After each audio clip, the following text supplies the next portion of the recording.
super excited to be here. I hope there we go. I like unicorns now. That's something else that's how I've changed as an adult. So just to set the expectation for you for this part, I know we've been sitting for a while, but this is going to be an active audience for the rest of the day. So I hope you're fueled up and we can push through the lunch blues. I had the chance to spend all day yesterday here in a variety of settings with some of you in this room, and had a chance to learn a lot about NKU. And just as the listener, it was really neat to hear a lot of that reflected in the students. They use a little bit different language, a little different frame, but it seemed to me the themes about how they feel part of a group. They found their connectedness to one another. I mean, it's a small sample size, but those are the kind of stuff that came out quite a bit. And we'll have a chance to debrief in our tables what we heard. That's part of what we're doing. One thing, I made this clear in the other presentations that I had yesterday, but I just want to repeat it for this group. This is not somebody outside telling anybody what to do. The answers of what NKU's future here are in this room.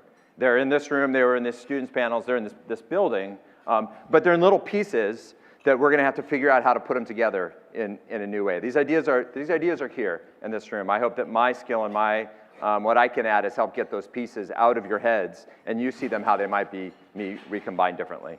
But this is not me.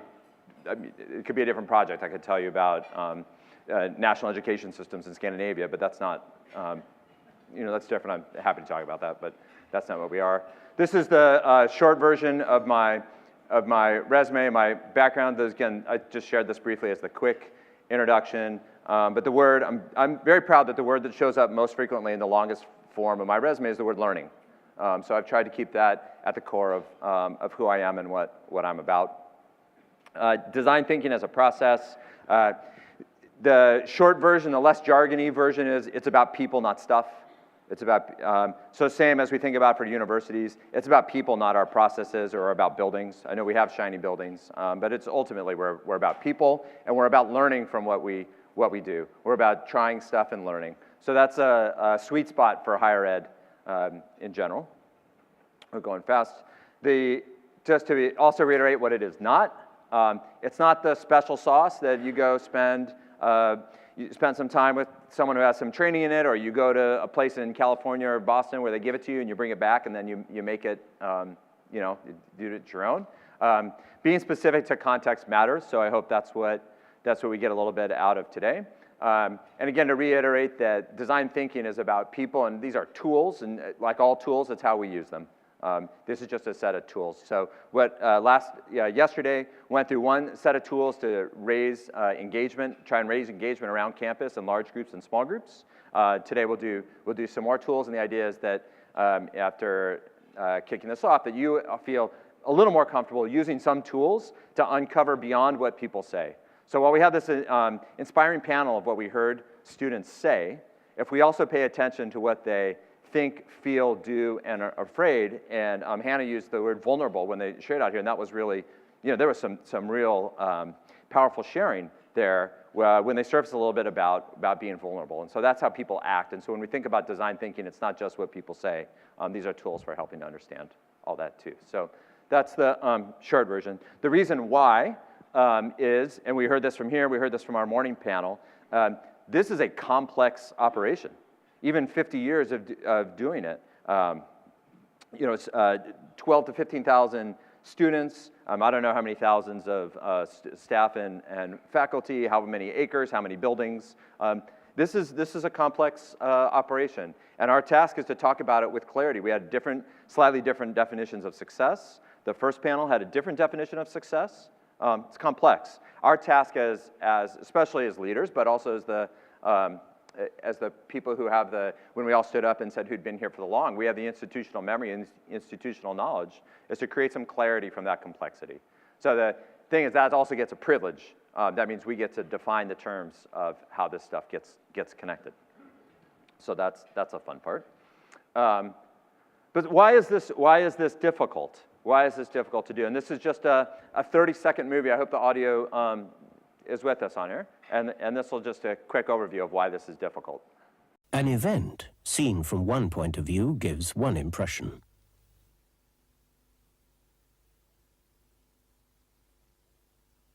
Seen from another point of view, it gives quite a different impression. But it's only when you get the whole picture you can fully understand what's going on. All right, so that's from the Guardian newspaper in England from a while ago, obviously. But I like to share that just because it's, for one, it's fast. But two, it brings reinforces the message of who sees the biggest picture, and how do we explain what that biggest picture is. The people who came here this morning, lots of excitement, lots of energy, lots of ideas, very narrow lens of how they see it, right? Very narrow lens. Students might see it a broader picture, very narrow time, much narrower time, the time they happen to be here. So as the administrators and the people with the institutional knowledge, we have the opportunity to see the very biggest picture, but how do we do that? How do we describe that? So that's one thing I wanted to do. So hopefully at each table has the opportunity to have at least 2 teams on a table, 2 to 4 people. Is that right? 2 to 4 amazing people, right? Is anyone at a mediocre table? You got a chance to switch. You got a chance to switch for your mediocre table. Okay. There's a stack of handouts. There's a stack of handouts that we'll get to, and as long as you know. So have you formed your little team? We'll get to the top handout in a second. Just give a second. 2 teams per table. Each team has 2 to 4 people.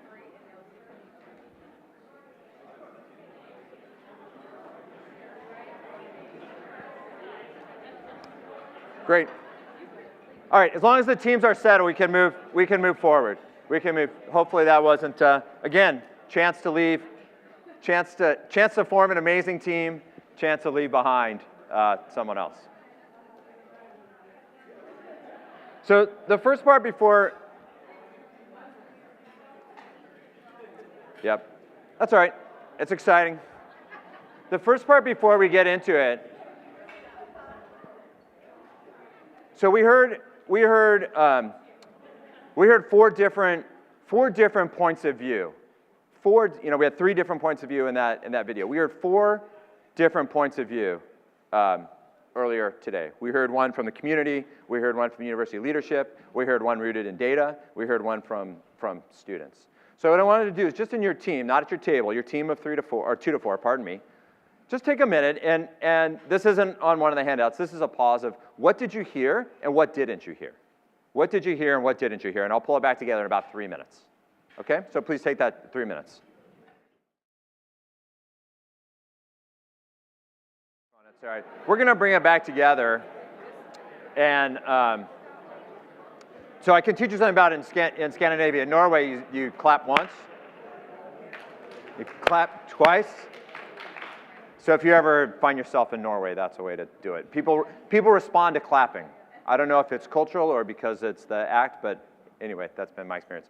So so that's just a chance to seed the ideas. We're not going to debrief around that. You had a chance to debrief with the people. Hopefully the people at your core team or the volunteer person at your table had a chance to get some of that down. And, it's possible to hear everything, but we do want to make sure what we heard, what we didn't hear. And the reason to get that going is it sets up a parable. Maybe some of you, I share this with some of you, but I'll share it again, about 5 blindfolded men or 5 blind men trying to describe an elephant. Maybe some of you are familiar with this one. One person grabs the leg, right, and says, oh, it's a tree. Someone else is grabbing the trunk and says, oh, it's a snake. Someone else is grabbing the tusk and says it's a spear, right? But none of them can see the whole thing. All right. So our task is what's the elephant here? What's our elephant? The elephant in the room, right? And the reason to do that is that metaphor is a very powerful tool for communicating complex topics clearly, right? So we can go into the history and cultures that use metaphor for lots of reasons. I'm sure there's people in this room who can talk about it much more in depth than I can, but it's a very powerful tool. And so some examples are computers. One of the reasons we are all able to use computers so fast is the metaphor, so fast compared to human history, the metaphor made sense.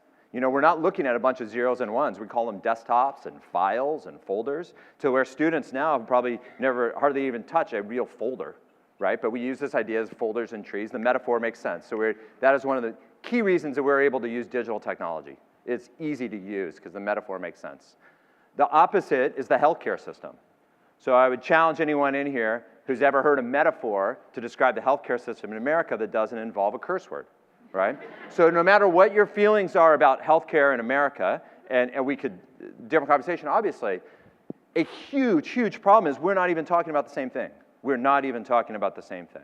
And so that's kind of our task here in Northern Kentucky. So what I wanted to do now is, this is a design thinking in action and a bit to warm up, which is, what's the metaphor for Northern Kentucky University? All right, so just as a way to start it and seed it. So are we like a classic restaurant with strong regional roots that you know what you're getting every time you go in? You know what the value is of what you pay for? There's some trade-offs that we could talk about, but strongly identified with the region, know what you're getting to. Is Northern Kentucky like an aquarium? Is it like an aquarium? It's a safe place to exist. It's a thriving ecosystem where lots of animals can grow and nurture. They may not intersect with each other. There's sharks here, but the sharks aren't eating the other fish, right? They're all kind of doing their own thing, but they all happen to be in the same space. Others can see it and take advantage of it. So maybe, is it like an aquarium? Could NKU be like a bar? Some people go by themselves. Some people go as a part with their family, right? We heard those stories there. There's lots of choices about what to do. Ultimately, they may all get you to the same place. There's lots of choices about how you get there. So the task that we have for this about how to synthesize, what I wanted to do is how to synthesize the stuff that we heard today in teams, not in tables. These are why we divide in teams. We're going to take a few minutes and develop a metaphor. What is NKU like that reflects what we heard, and then your own experiences about what you said you didn't hear too. All right, so after that, then we'll be able to share out that. So is that clear what our task is? And I'll float around and peek in. So there's a sheet on your table. Pardon me, it's called a handout. What's it called? It's a handout. It's a handout. It's called Creating Metaphor. It's called Creating Metaphor, and it's on top there. Okay? So we'll get to that in a second. Is that clear what the task is? Great. Thank you. We'll go back. So we have our microphones out. My challenge is, again, we're going to emphasize listening. Don't tell us about your idea. Don't tell me about your team's idea. Who heard something interesting? Who heard something interesting? Come on, every hand goes up. Who heard something interesting, right? You're getting up just time. Okay, they'll have to wait. You can blame Ashish for going longer earlier. So yeah, who heard something interesting and wants to share? Who heard something interesting? Yeah, good. Hands up. Here we go. You can pay a compliment to the other team. So on our team, the metaphor that we came up with, and was beautifully drawn, by the way, was the metaphor of a greenhouse. So this idea that, apparently also they did, they seemed really angry right now.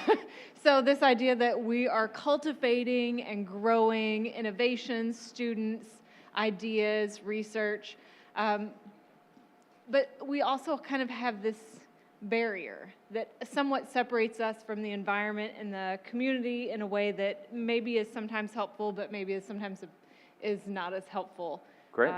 Other ideas I'm missing here? Okay, we heard one idea about a greenhouse with enough shelter to cultivate growth to be successful after you leave the greenhouse too. Great. Yeah, we have a hand up here in the back, in the way back. You heard something great? So again, tell us what you heard. Tell us about that other amazing team. So we heard an interesting one when the group, the employer focused, the community focused, and their metaphor they gave us was, it seemed very much like a factory. A factory. That the employers are looking for us to just churn people out. And so that was interesting, thinking about it from that standpoint. Okay. Yeah, it doesn't all have to be a hunky-dory happy, right? Let's be clear. So that's just really, these are two production metaphors, right? These are two different metaphors around production. That's what they have in common. What else? Who else? Here, you got, we heard a good one up here. George. Yeah. The metaphor that we heard over here was the NKU is like a Weeble Wobber. It takes a hit, but it comes right back up. Resilience. Resilience. Yes. Okay. So We're still here. We wobble, and that could be for individuals that were here or as a community, right? That could go out. Let's take one more. We got one more back here, and then I'll share it. Yeah. I thought you were raising your hand. No. We did something similar to production, but with a kitchen. And what was interesting about theirs is that sometimes you have all the ingredients to make something, sometimes you don't. You can be creative with it. Sometimes you cook together, sometimes you cook alone, sometimes you cook for just yourself or cook for others. Sometimes you make a mess, sometimes you burn down the kitchen. You know, what strikes me too about the kitchen is the connection with family. So we heard a lot of different variations of connections with family. The connection. All right, we can take one more. This is a fun one here, and then I'll share and tell you more about why.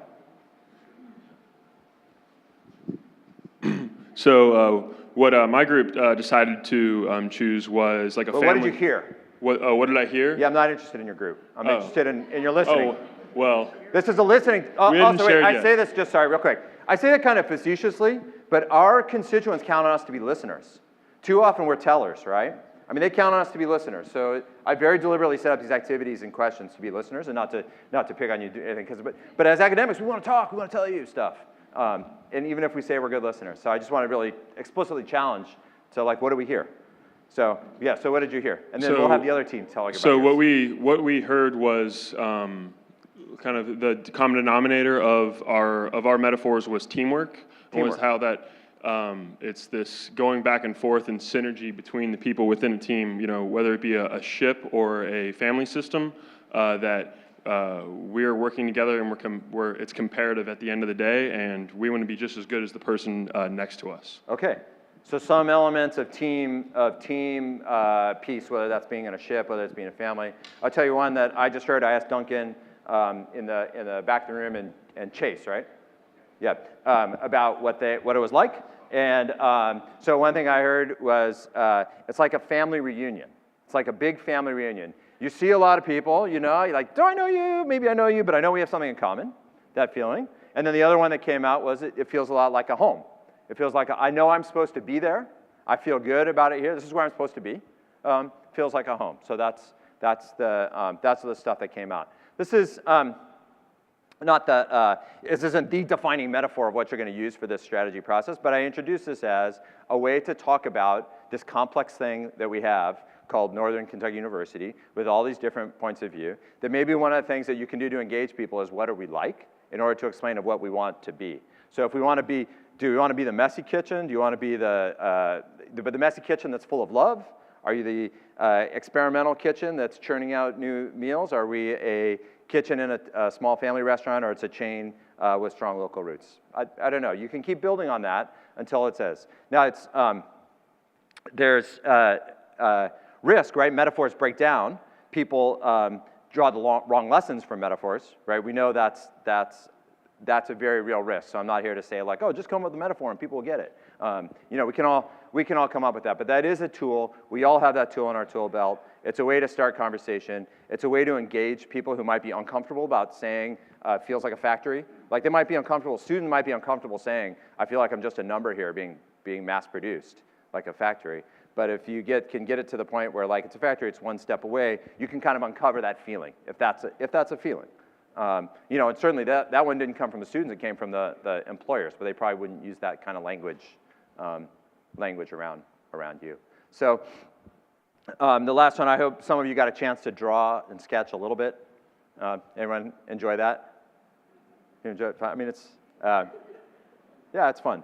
The purpose of that, again, another way to create, it's why we have org charts, but those wind up getting totally complex too. Right, but a way to create clarity from complexity is to be visual. So that's another strategy of how to do it. And then also it was really nice to hear lots of examples of people even passing through the metaphor, whether it's a home, whether it's being on a team, something like that. We keep people at the center of what we do. That'll make sense. So that's a way to synthesize. I hope that was a way to synthesize of what we heard. You got a chance to do it. You got a chance to hear other people. And that I hope the people at the core team can take away some values, not how I synthesize it or any of the seniors synthesize it, but it's how do we synthesize it? So that's kind of the goal there. The closing part about the elephant, but this part, does anyone know the complement to this anecdote about how 5 blind elephants tried to describe a man? You know, you've heard this one? No, the answer is flat. All right. So just as we come up with metaphors, we can come up with other ways to reverse them too. So Ted set that up, went a little faster here because we had a little longer for lunch. I did want to put in a deliberate pause before we talked about synthesizing some other stuff. So you can deliberate pause. I don't want to take a full 5-minute break because I do want to stay on task and make sure we're out ahead of 2 o'clock. So this is just a pause to stand up, shake around. If you found your team to be less than ideal, you have a chance now to shift that. But please be ready in 2. We'll take just 2 minutes, just 2 or 3 minutes, please. So why don't we come back together and take our seats? We'll just quick pause, stretch. Consider again what you heard or what you didn't hear. We'll have another, maybe we'll just come back. Does anyone want to share? I don't know where our microphones, but you can shout it out and I'll repeat it. Anyone want to share something? You can speak for yourself now. What did you hear from any of our panels? One thing you heard. And again, hopefully you debriefed a little bit of that at your table, but this will just kind of get us back in for the rest of the way. What's one thing you heard? Yeah, Mike, right? Yep. Okay. Thanks. Our students really like it here, but they feel like they lack the resources. Okay, feel like you heard that. Someone else want to say something they feel like they heard, or in your table discussion it came out about what you heard? Yeah.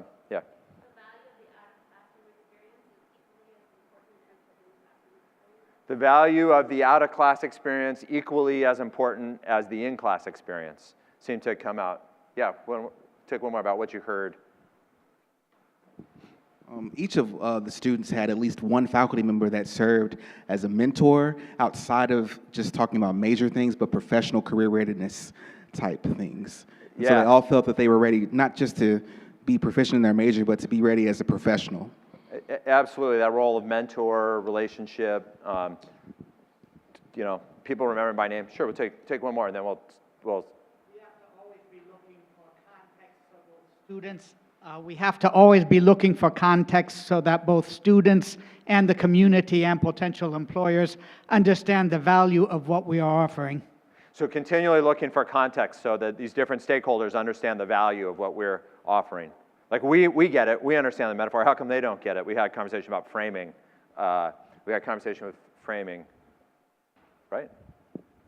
Anyway, about having the frames and being able to connect the frames. Let me flip that one about what didn't you hear? What didn't you hear? You might have been coming in, you come to this kind of stuff, you expect to hear this stuff. What didn't you hear?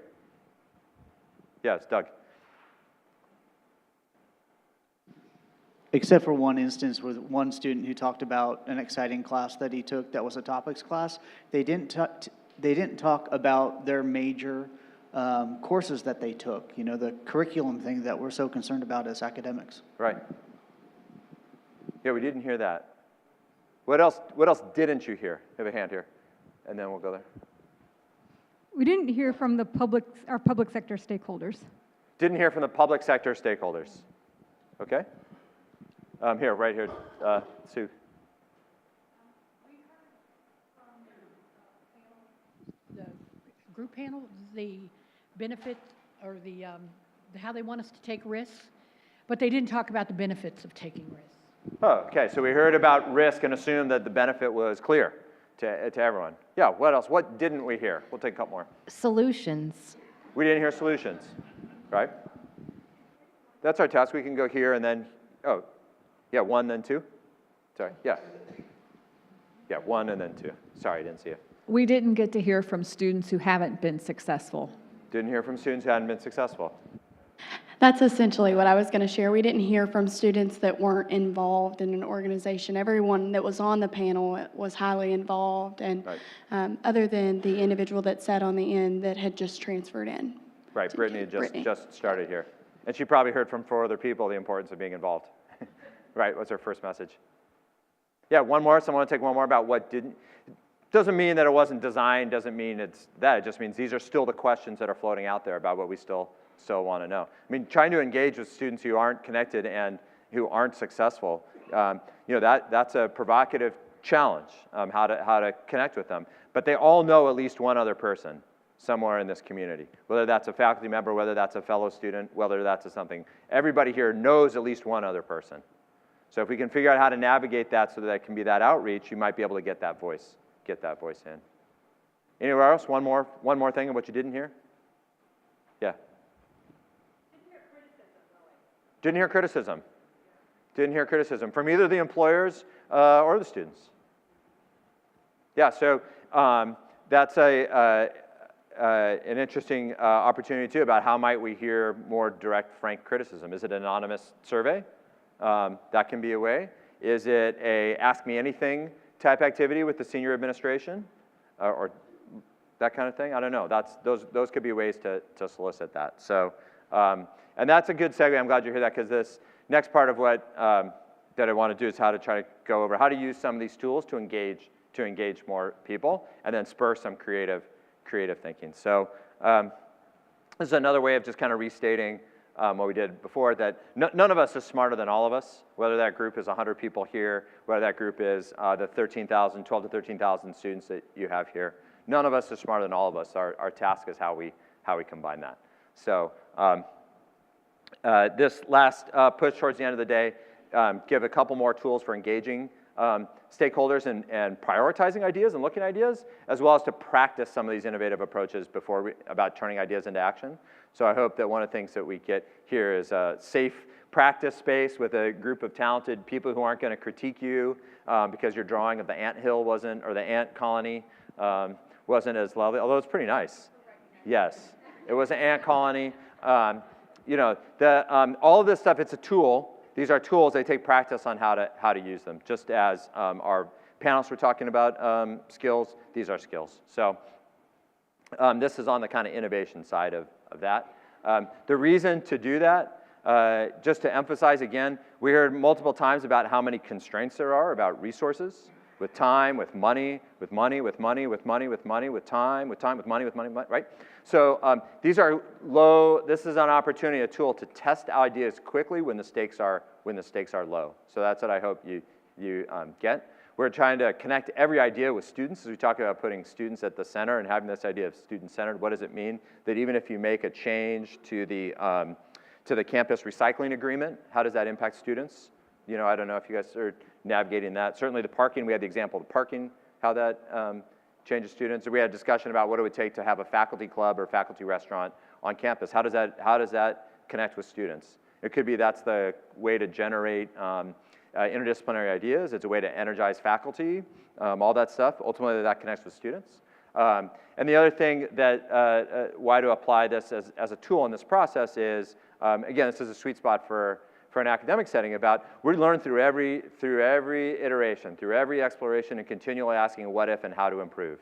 We should be, and we generally are, experts at giving feedback and continuing to make it better. That's such huge value of stuff that happens here on this campus, is we give great feedback.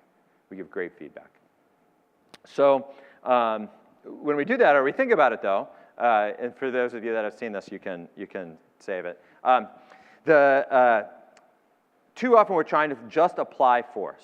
Then if there's only one way to solve a problem, we just apply brute force or brute budget. And so then we want Arnold Schwarzenegger for that, right? But we're not pushing boulders. We're not interested in pushing a boulder up a hill.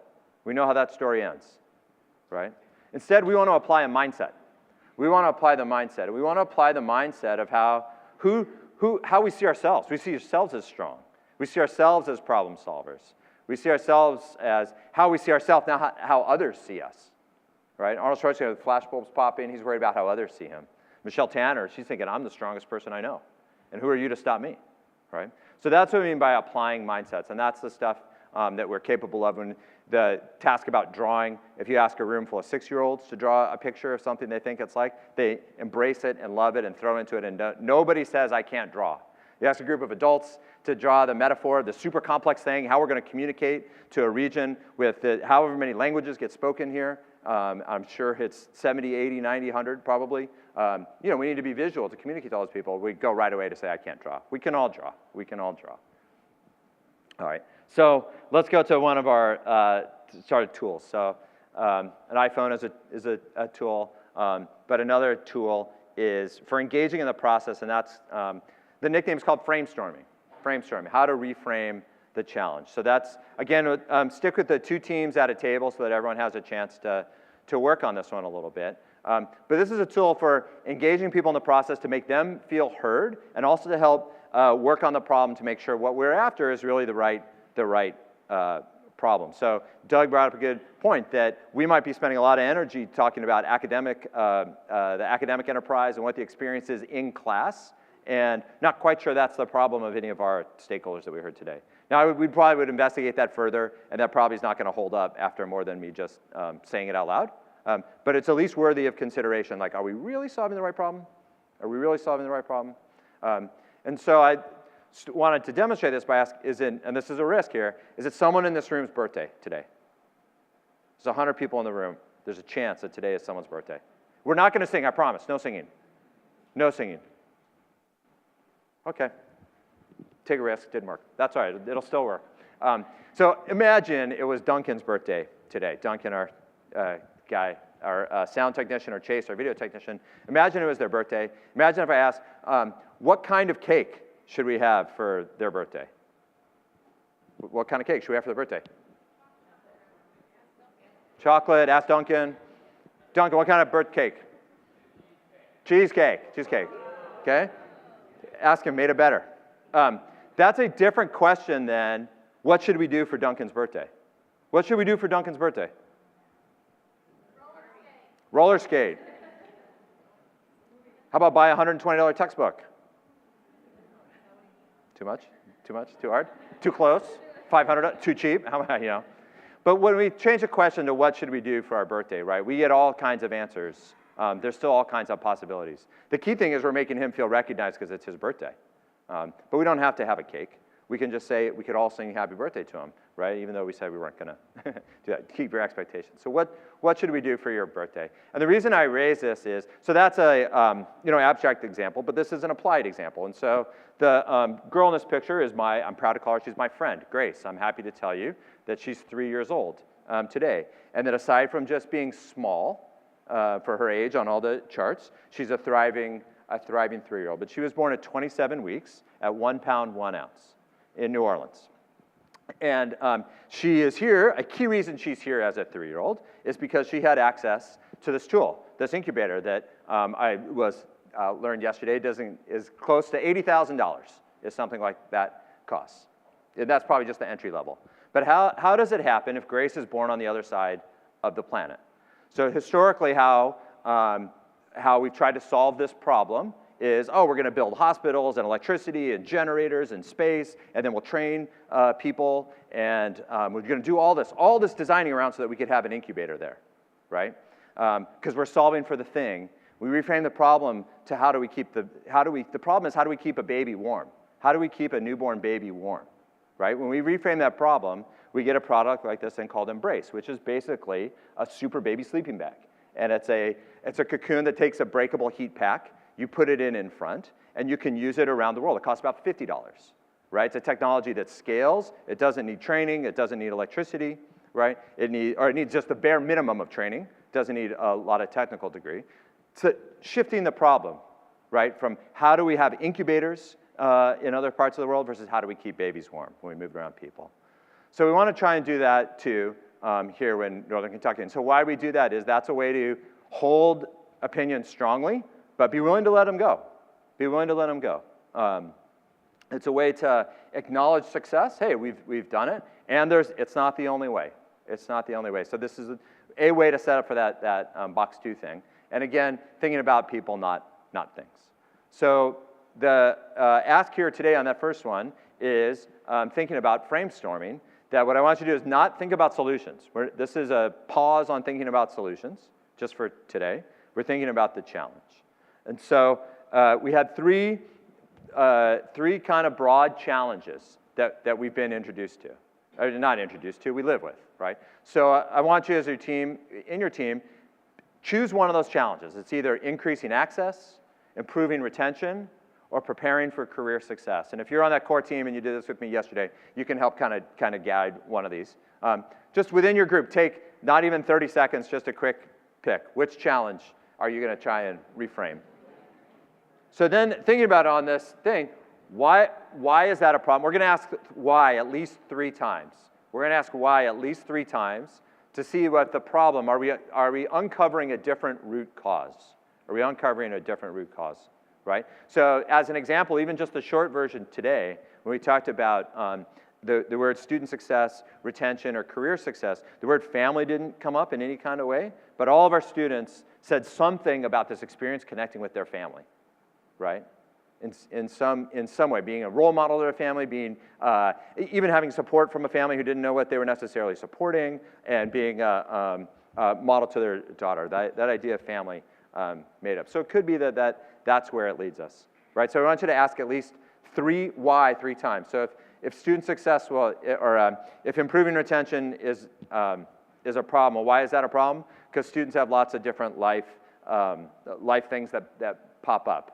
All right, well, why does that happen?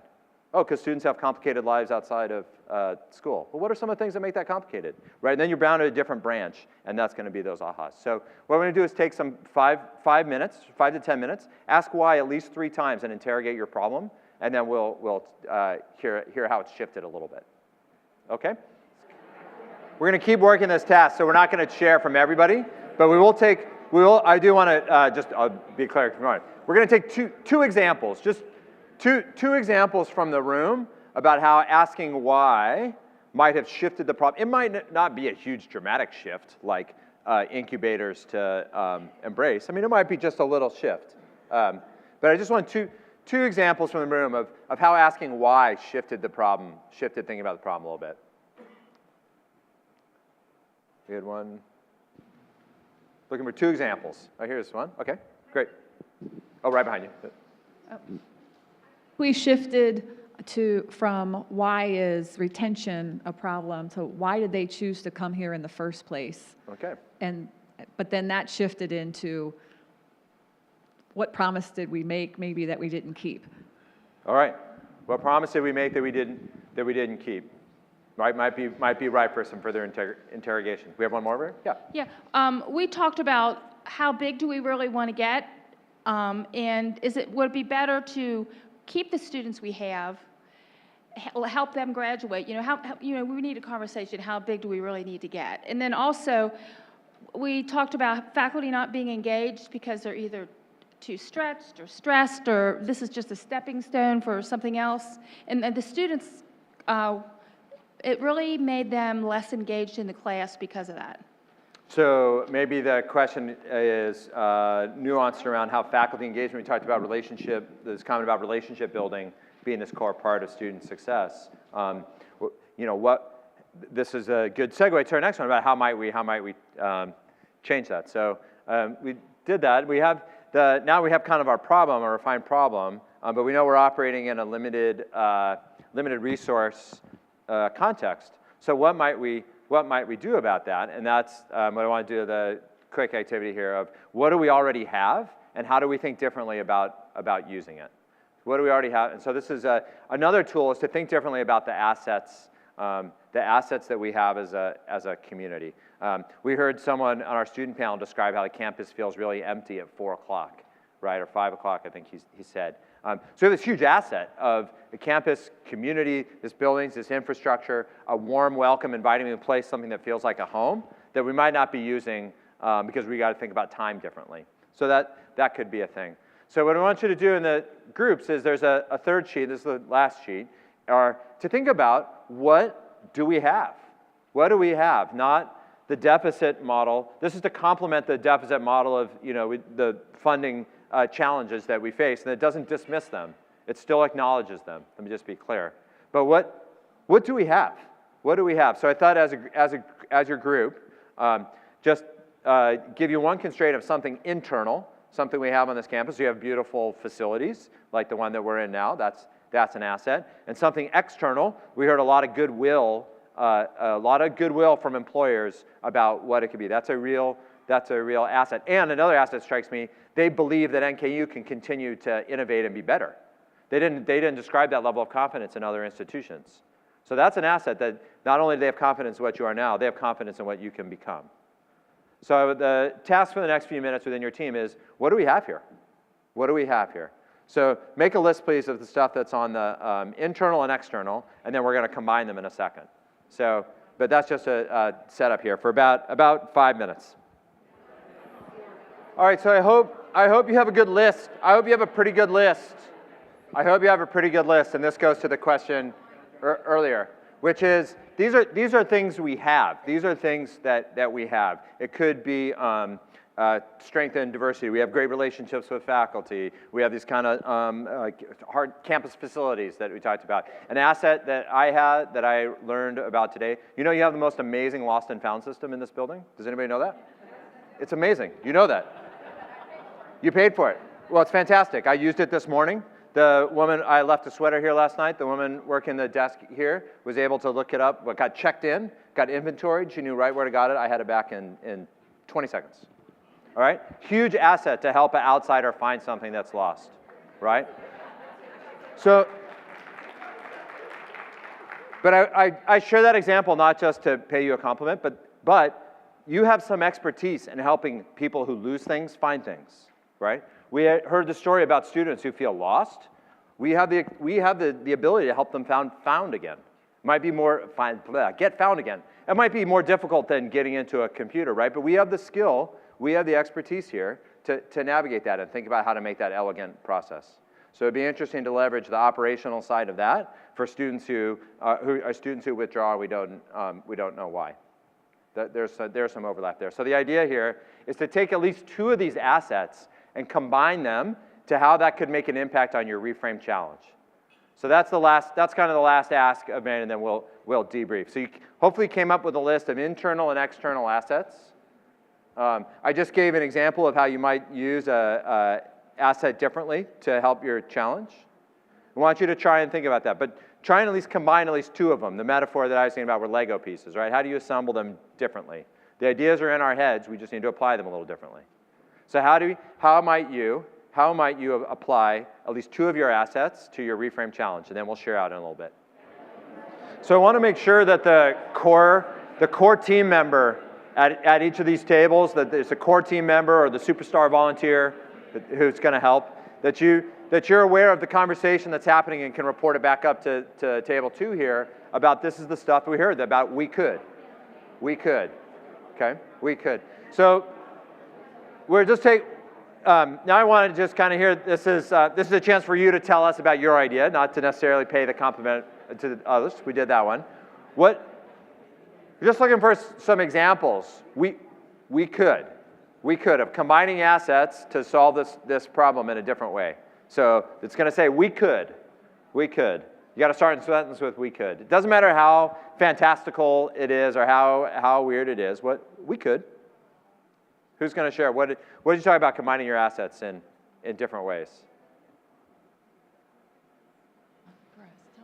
Come on. Yeah, we got one? We could. So one of the things that we were looking at was the getting students to realize the return on investment to keep them here until they complete their degree. And one of the things that we were talking about were ways to bring the community onto campus to talk to them. So one of the things that we're currently doing is we have mentors. So, and we have a business week coming up in a couple weeks where we actually cancel classes for 2 days to bring those community members to campus to talk to the students and kind of support them so that they can see what's going on in the future. So we could combine the relationships we have with externally, plus it's an asset that we've already built in our calendar 2 days for this business week thing. You know, we could double size, triple the size. We could reach out to English majors. We could reach out to whomever. But we already have the calendar part, right? The calendar is super difficult. You got that. That's a huge asset. If you already have that blocked on your calendar and you have the relationships, oh, we could open that to more people. Yeah, what else here? We have one, Danny. Just sorry, yeah, we take the microphone. She's right behind you. Yep. I tried to talk loud, but ours focused on career success, and we talked about the ability to use some of the business leaders to help with some of the career readiness courses in the colleges. So maybe helping to teach some of those courses. Okay, so we could ask the business leader types to teach not necessarily subject matter courses, but career readiness type stuff. All right? Yeah, that'd be interesting. Yeah, we could. We could take advantage of our campus in the evening, which is pretty much dead, and make it into a community space. So families could come and see this as part of their community, and then hopefully as their children grow up on this campus, then they would not be so freaked out about sending their kids here to college. Oh, okay, right. So we could use this asset of the physical infrastructure of the campus to demystify it for families, especially maybe first-generation families, or maybe it's from families coming from further away who don't know where they're sending their children to. We have this asset that you could come and, it's kind of fun to be in a classroom by yourself, right? Like that's kind of, you're not intimidated by the other people in there, you see it. Yeah, let's take one more, we could, yeah. So our reframe challenge was, how do we support students' financial stability to improve their ability to stay in and finish school? And our answer was to seek support from the business community to make their final 15 credit hours free. Okay, right? We could seek a way to have the business community pay. Well, that's interesting. We got some cheering over here. One of the, one of the conversations we had on the way in, with the panelists were, employers pay recruiters for every time there's a job placement, right? And if it's successful for a certain amount of time, they get a bonus and stuff like that. Paying for completion is that they're already used to paying for talent, right? And if they feel like they're paying NKU, then it's that's better than paying a recruiter from the center. They get to support the community. We could. Anyone have any really weird big? Oh, over here. Okay, set the standard. Weird combinations. We were talking about the access issue, and that access doesn't just mean getting to campus. It could mean things like just even being able to take the courses. And so we were talking about like computers. Some of our students don't even have access to a computer to get on Canvas or Blackboard. So if we are surplusing or getting rid of old computers that we're not using in our departments, could we create some sort of student support system so that they could get access to a computer even just to take the course? All right, huge asset, right? The number of computers. No matter what your replacement cycle is, no matter what your budgets are, the number of computers that are on this campus that are registered, I don't know if someone from the IT department is here about how many computers, the operational IT. No, yeah, sorry. Campus operations, how many computers are there on campus? 6,000 to 7,000 computers on campus. And those are just the ones NKU owns, right? And how many do students bring with them? Another?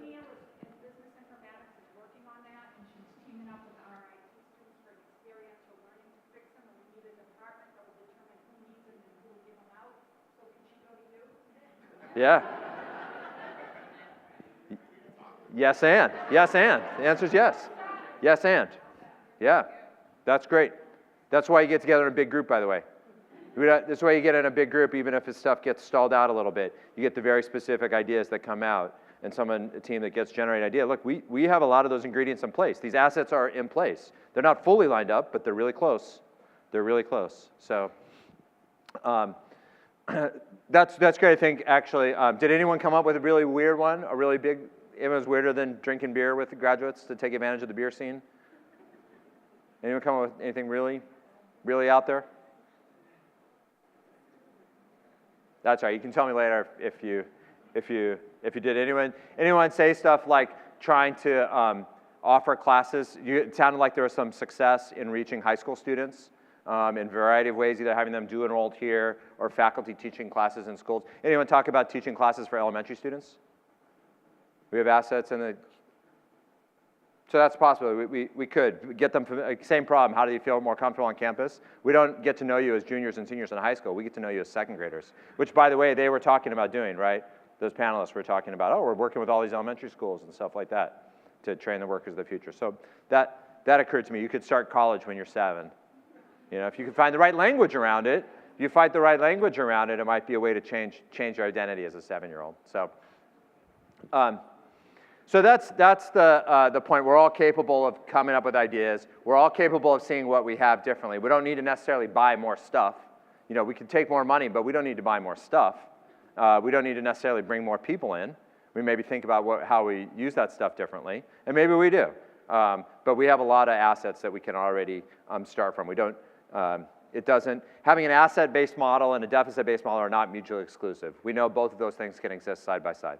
And it feels like that's what the context is here. Last little thing I wanted to share is, and this didn't get lost in the thing, my ghost face is supposed to be a happy face.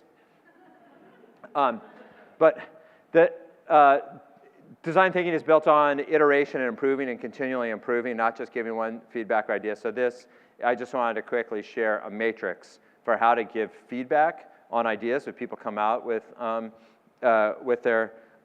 what it is in a way, just a different way to give feedback on ideas. So I didn't include this in the handout. This is something that you can copy real quick, or this is something that there's a PDF that I've sent to Ben of all this stuff to share. But the basic idea is to talk about what you liked, what questions are still out there, what you'd change, it's a delta, what you'd change, and I have an idea. I have an idea. So I have a question, what I'd change, and I have an idea. So we'll maybe think about the example of bringing families to campus. We had an example of bringing families to campus at night and turning that into community center. All right, that's a short summary of that idea. Why? Because the problem is we want to help families feel more comfortable, help students feel more comfortable, demystify this place. Hey, we have open house type stuff. What's something you like about that idea? You can just shout out. What's something you like about that idea? Starbucks will be open at night. Starbucks open at night. What's that? Showcase is what we have. What was the third one? Parents involved. Getting parents involved. Those are all things we like about that idea. What's a question you would have for our team? Security. How are we going to do security on that? All right. How are we going to navigate parking? All right. So some operational logistic questions.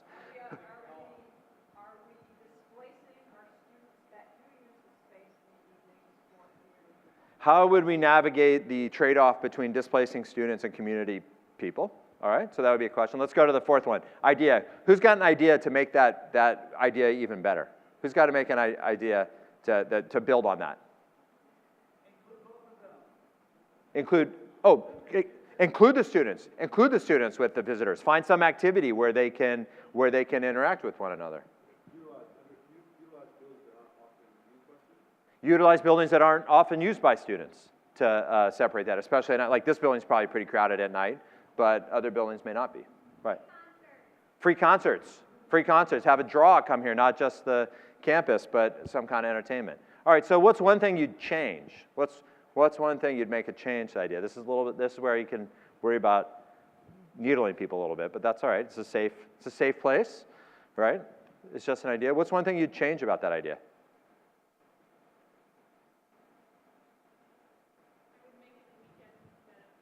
Make it weekends instead of evenings.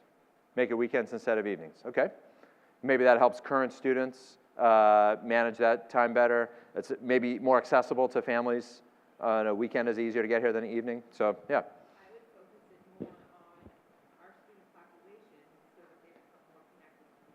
Focus on students building relationships with campus, not necessarily community. Right. Testable ideas too, right? First month could be family night. Second month could be existing student night. Third night could be faculty staff night or something like that. All ways to change. Yeah, we can take one more. Pay our students to run it. Pay our students to run it and be there. All right. Possibility, right? So these are ways that we all take an idea, low stakes way to test it, generate a framework with some ideas to improve. Now this is kind of coming, this could really, with a little more baking, this could come together as a thing. Just like this idea of helping repurposed excess computer equipment get in the hands of people who need it. That idea is probably 80% of the way there, right? You just need to cycle it through a little bit more and it's going to happen, right? And this idea might be 50% of the way there. Might not be a little more baking you can get there. So we're going to just kind of close. I want to make sure and wrap by 1:45 to hand it back to you guys. That I guess what I hope that I can bring is that we're building this strategic process through testing and improving.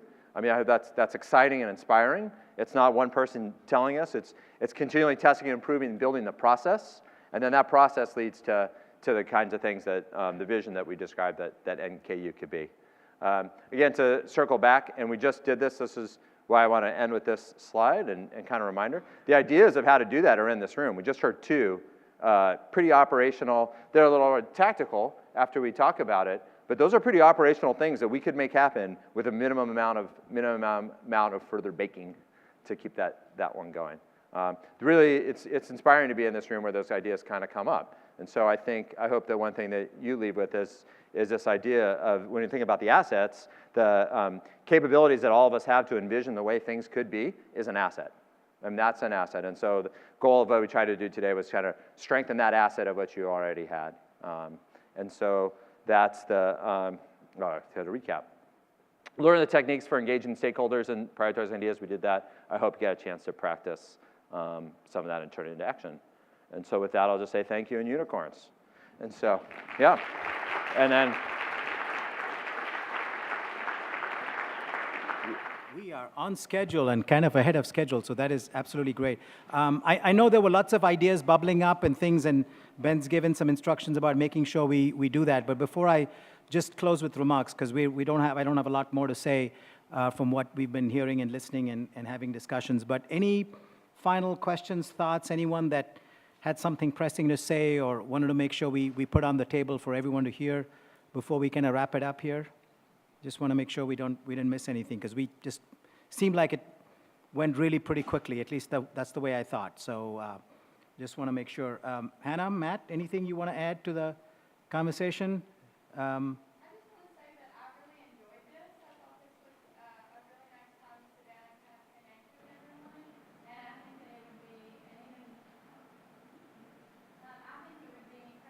Did this with our students. Just like this roundtable, having those conversations, being vulnerable, talking about our problems, and reframing the question. And I think we have a lot more to do on that. So absolutely, that's really great.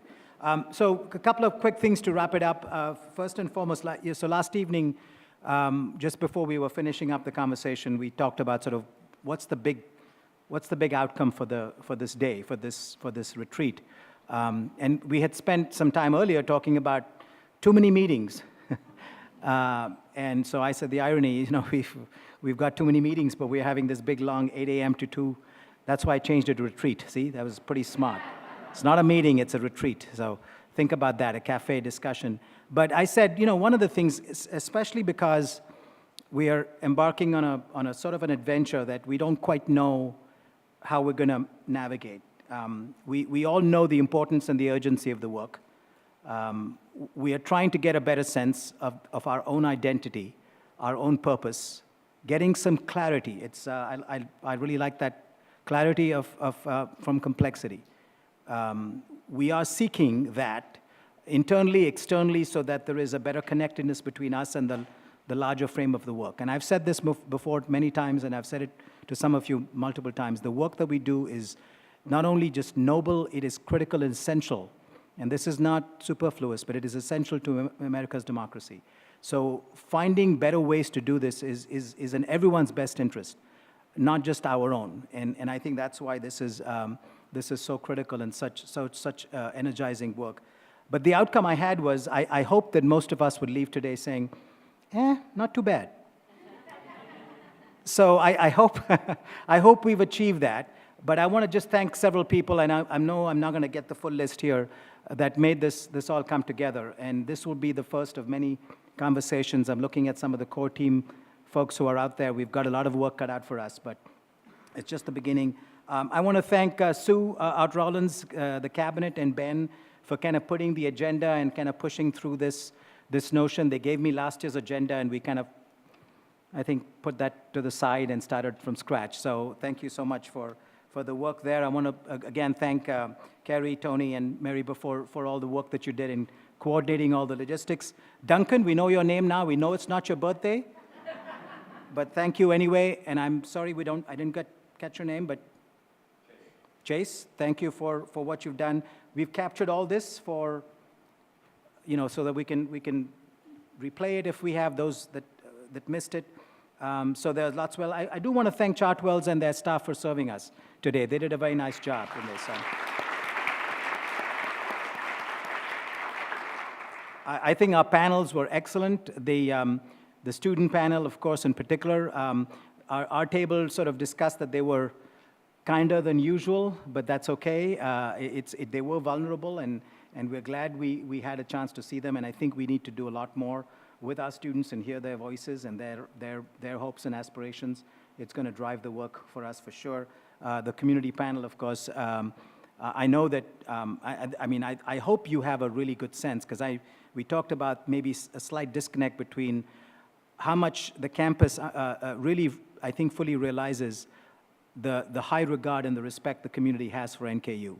And you just got a taste of that from 5 or 4 of the outstanding leaders that we have in this community. Essentially, we approached them, Eric, about a week ago, and without a doubt, they all absolutely said, for sure, we'll turn things around and make this happen. And of course, they'll be a lot more willing to do that. So I certainly want to thank them. Thanks, Dan, for your help in facilitating this. This was helpful, and we can certainly expect more calls and Zoom and Skype things so that we get some more benefit for you. I'm certainly leaving with a great sense of energy and enthusiasm and optimism about the work ahead. It is going to be important, critical work for us, but I'm really energized. This is largely because of you, and I was hoping I would get a chance to walk around the tables a little bit more. I was told I had to stick here, so I followed directions. But I know there were great conversations happening all over, and that this was hopefully as valuable to you as it was to me, knowing how engaged and how committed folks we have here that are doing some incredible work. So thank you for your time. This is one of many things, but I guess the official launch of our work. And you'll see and hear updates about this work through the coming weeks. So again, thank you and have a great weekend.